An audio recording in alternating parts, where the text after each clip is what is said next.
दर्शक महानुभावहरू स्वागत छ युट्युब च्यानलमा। यो तपाईहरुले देखिरहनु भएको यो दृश्य सुमनुबरी गाउँपालिका वार्ड नम्बर 3 जगतको हो। यो काम गरिरहेको दृश्य, यो ढलान गरिरहेको दृश्य तपाईहरुले देखिराख्नु भएको छ। मैले तपाईहरुलाई देखाइरहेको छु। यो सुमनुबरी गाउँपालिकाको समन्वयमा प्रदेश सरकारले 30 लाखको बजेटमा गरिएको यो जगत बीच बाटो सडक निर्माण, ढलान निर्माणको बाटो हो। यो आज सम्पन्न हुन गइरहेको छ है।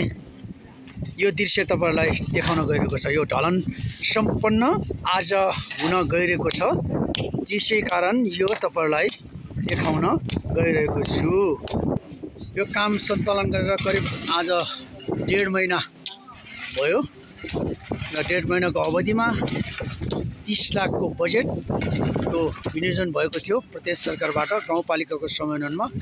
आज 1.5 महिनाको अवधिमा यो कार्य सम्पन्न भएको छ। जगत बीच बजारको सडक खण्डको ढलान बाटो पुनर्निर्माण भएको छ।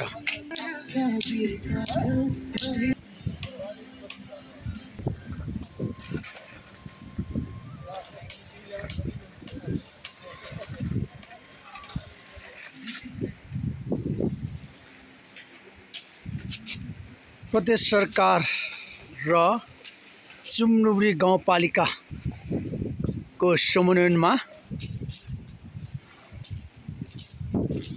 भइरहेको यो जगत बीच बाटोको ढलान सडक निर्माण कार्य आज सम्पन्न हुँदै, उक्त सम्पन्न बाटोलाई मैले अन्तिमसम्म देखाउँदै गइरहेको छु।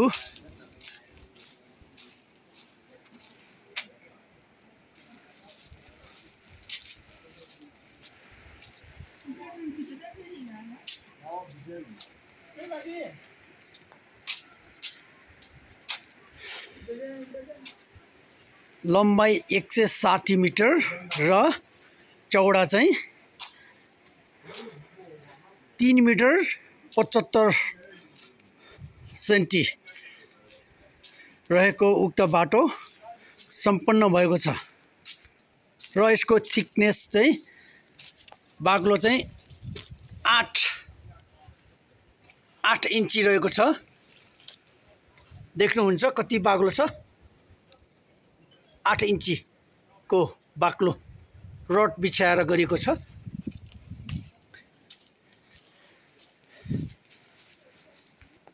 बजेट अपूर्ण भएको कारणले यो 30 लाखको बजेटले चाहिँ यो जगत बीच बाटो पूर्णता पाउन सकेको छैन। त्यसकारण यो पूर्णता पाउनको लागि प्रदेश सरकार र गाउँपालिकालाई अनुरोध गर्दछौँ कि आगामी बजेटहरूमा यो जगत